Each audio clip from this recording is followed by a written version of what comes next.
Okay guys, तो welcome back. So now guys you can see my screen. तो मैंने virtual box में अपने जो मेटास्प्लोइटेबल 2 है और अपना काली भी है मैं वो सक्सेसफुली इंस्टॉल कर लिया है। अगर मेटास्प्लोइटेबल 2 का इंस्टॉलेशन पार्ट आपको देखना है तो आप मेरे चैनल पे जाके वो देख सकते हो, मेरे प्रीवियस वीडियो है। तो इस वीडियो में हम स्टार्ट करते हैं। तो सबसे पहले तो आईपीस चेक कर लेते हैं कि काली लिनक्स की आईपी आप देख सकते हो यहाँ पे मेरी 10.89.138.146 है। और मेटास्प्लोइटेबल 2 जहाँ हमारा विक्टिम है उसकी आईपी 10.89.138.150 है। तो आपके केस में ये आईपी चेंज भी हो सकती है क्योंकि आप कनेक्टेड होगे अपने होम नेटवर्क से, यानी कि आपके राउटर्स पे। आपकी आईपी समथिंग लाइक 192 डॉट ऐसे ऐसे स्टार्ट होगी, बट मेरे केस में मैं फोन के हॉटस्पॉट से कनेक्ट कर रहा हूँ, इसलिए ये डिफरेंट हो सकती है। तो चलते हैं गाइस फर्स्ट पार्ट में अपने रिकॉन्सिस के। तो पहले तो क्लियर कर लेते हैं। अगर आपको जानना है कि आपके होम नेटवर्क में कितने डिवाइसेस कनेक्ट है विद देयर आईपीज और टू गेटिंग अ टारगेट, तो just type sudo net discover.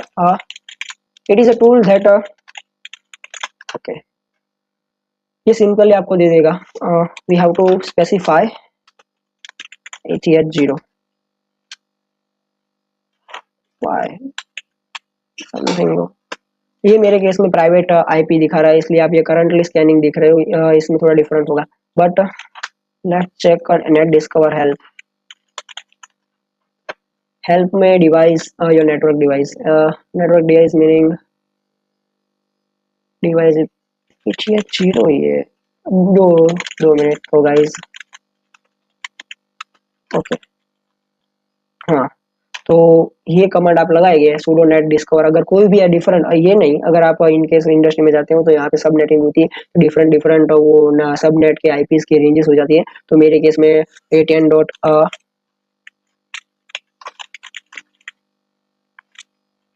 Okay. तो चलो गाइस मैं दिखा देता हूँ आपको। IF कॉन्फ़िग करोगे तो यहाँ पे आपको अपने जो होम नेट है, अपनी आईपी है, वो यहाँ पे जाके सिंपली पेस्ट कर देनी है। उसका सबनेट मास्क चेंज नहीं होता गाइस, उसका सबनेट मास्क है 24 वही रहता है। अगर आपको आईपी सबनेटिंग की मालूम है, नेटवर्किंग के सब नॉलेज है, आपको पता होगा कि सबनेटिंग के पार्ट में हम क्या कैसे लार्ज नेटवर्क को डिवाइड करते हैं with the using this range. Okay, starting what happened, sorry. Okay, तो guys here you can see कि हमारा जो ये 45 है, ये आईपी कॉन्फ़िग, और जो 117 है अपने जो विंडोज होस्ट है मेरा बेस उसका है, ये 150 है ये अपने मेटास्प्लोइटेबल 2 का है, और ये 145 में होगा मेरे फोन का या दूसरे दूसरे अदर डिवाइस का। तो you can see here guys के नेट डिस्कवर से हम ये फाइंड कर सकते हैं कि अपने नेटवर्क्स में कितने कितने डिवाइसेस हैं। तो now start with nmap scan. तो nmap स्कैन में हम पहले सिन स्कैन परफॉर्म करेंगे। सिन स्कैन में पोर्ट को हमें पता है कि 21 पोर्ट पे ये अपने एक्टिव रन होती है, but we are just looking for 21, 22। Okay, दो पोर्ट से रखते हैं। पोर्ट्स तो हमने दे दिए। अब नाउ आईपी की बात आती है। आईपी के बाद में 10 डॉट, हमारी आईपी क्या थी, आई थिंक 10.89.131.150 यही थी या दूसरी थी, 2 मिनट।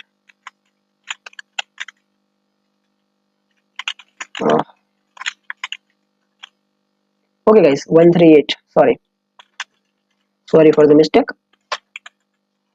ओके, तो सिंपल स्क्रिप्ट भी हमारी जो डिफॉल्ट होती है वो यूज करेंगे, हाँ, nmap की। ओके, वीवी वर्बस मोड पे, ये वीवी क्या होता है, वर्बस मोड में कि या जो भी nmap परफॉर्म करेगा वो हमें स्क्रीन पे दिखेगा, वरना ये एक रिपोर्ट के तौर पे जनरेट करके टीएक्सटी फाइल में हमें दे देता है, बट हमें वर्बस मोड में देखना है कि लाइव रिजल्ट देखना है कि nmap ने क्या क्या परफॉर्म किया है। और एससी का मतलब ये होता है कि स्क्रिप्ट, nmap एक टूल है जिसके अंदर डिफॉल्ट स्क्रिप्ट्स आती है for the default different different ports. 22 के लिए अलग स्क्रिप्ट्स होंगी, एफटीपी के लिए अलग स्क्रिप्ट्स होंगी, एसएमबी के लिए अलग अलग स्क्रिप्ट्स होंगी। तो just have to run it.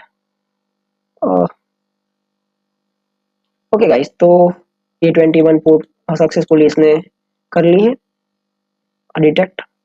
इसमें वल्नरेबिलिटी, ओके देखो एफटीपी एनोन, यहाँ पे आप देख सकते हो जो मैंने कर्सर से अपने हाईलाइट किया है, एनोनिमस एफटीपी लॉगिन अलाउड। इसका मतलब क्या होता है कि हम अपने सिस्टम पे सर्वर जो भी होता है वो मेटास्प्लोइटेबल 2 है हमारे यहाँ पे, वरना इंडस्ट्री में सर्वर्स होते हैं। एफटीपी के एनोनिमस क्रेडेंशियल से, यानी कि anonymous password and anonymous user name से हम एफटीपी के सर्वर में सक्सेसफुली एंटर हो सकते हैं।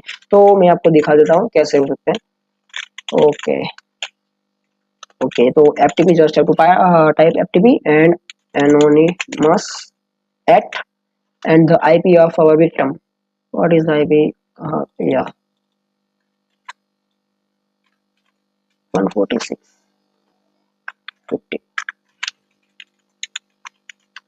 ओके गाइस, तो देख सकते हो आप यहाँ पे सक्सेसफुली मैं एफटीपी में लॉगिन हो चुका हूँ। हेल्प देख लेते हैं।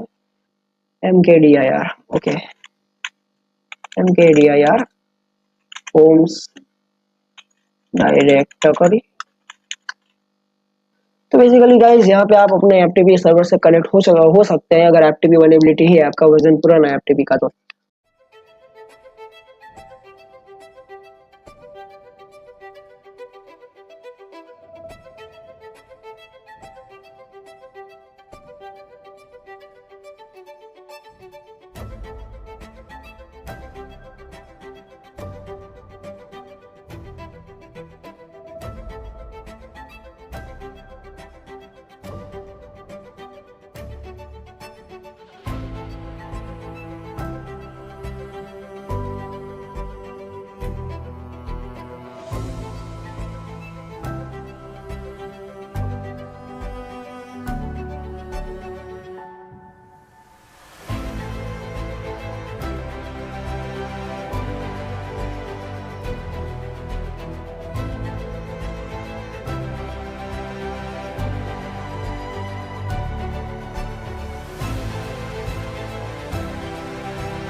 तो बेसिकली गाइस आप एफटीपी की वल्नरेबिलिटीज को यूज करके और उसमें एक्सप्लॉइट करके आप एफटीपी में लॉगिन हो सकते हैं सक्सेसफुली।